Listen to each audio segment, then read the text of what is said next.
हाम्रो आन्दोलन प्रधान देशमा अहिले शिक्षकहरूको आन्दोलन चलिरहेछ। त यो देशमा आन्दोलन नगरुन्जेलीसम्म तपाईँको कुरा कसैले सुन्दैन। त अहिले शिक्षकहरूले आन्दोलन गरिराख्नु भएको छ काठमाडौँमा। अनि शिक्षकहरूको आन्दोलन पनि एउटा सही रिजन र जरुरी रिजन मागको लागि हुँदैछ। किनकि तपाईँहरूले एउटा इमेजिन गर्नुहोस्, तपाईँले जहाँ जब गर्नुहुन्छ त्यहाँ तपाईँलाई चाहिँ 3-3 महिना 4-4 महिना स्यालेरी नै आउँदैन। अहिले टिचरहरूलाई नेपालमा के छ भने 3 महिनामा बल्ल तिनीहरूको स्यालेरी आउँछ। अब हुन त हामीले त्योभन्दा पनि कम पैसा कमाउने मान्छे पनि छन् होइन, प्राइभेट जबमा त्योभन्दा कम पैसा पनि पाइन्छ। त्यही पनि शिक्षक भनेपछि शिक्षकलाई हामीले इज्जत दिएनौँ भने, सम्मान दिएनौँ भने हामीले के उहाँबाट के आउटपुट लिन सक्छौँ अथवा हामीले के एक्सपेक्ट गर्न सक्छौँ। शिक्षकलाई हामीले इज्जत दिनु आवश्यक छ एउटा सभ्य समाज निर्माणको लागि। त अहिले नेपालमा टिचरहरूले 3 महिनामा स्यालेरी पाउँछन्, सबभन्दा पहिलो कुरा। दोस्रो कुरा, अब 3 महिनासम्म खर्च चलाउनु भनेको नि सजिलो हुँदैन।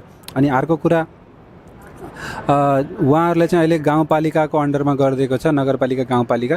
त उहाँ चाहिँ त्यो जुन गाउँपालिकाका अध्यक्षदेखि लिएर मेयरहरूले चाहिँ आफ्नो सम्पूर्ण पावर चाहिँ तिनीहरूले उसैमाथि टिचरमाथि नै देखाइरहेछन्।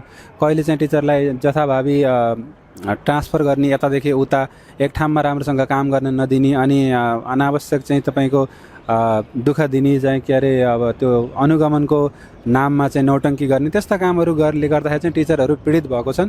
र शिक्षक उहाँहरूले चाहिँ टिचिङ भन्दा पनि धेरै उहाँहरू अहिले टेन्सन बढी भएको छ। टिचिङ त बिचरा गर्नुहुन्छ होइन।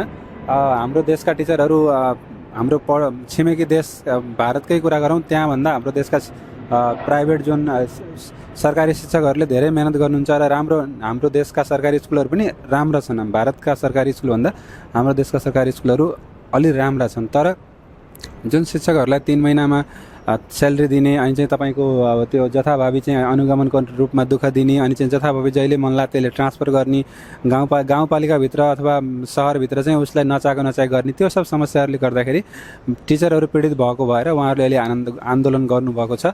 र मलाई लाग्छ कि उहाँहरूको कमसेकम यो माग त एकदमै जायज हो कि उहाँहरूले प्रति महिना स्यालेरी पाउनुपर्छ। जब त्यत्रा हाम्रा देशका लाखौँ निजामती कर्मचारीहरूले प्रति महिना स्यालेरी पाएका छन्, अनि जब तपाईँको चाहिँ त्यो ओलीजीका सचिवहरूले, तपाईँको काठमाडौँका सिंहदरबारका सचिवहरूले, अधिकृतहरूले महिना पछि स्यालेरी लिन्छन् भने टिचरहरूलाई 3 महिनामा किन स्यालेरी दिने?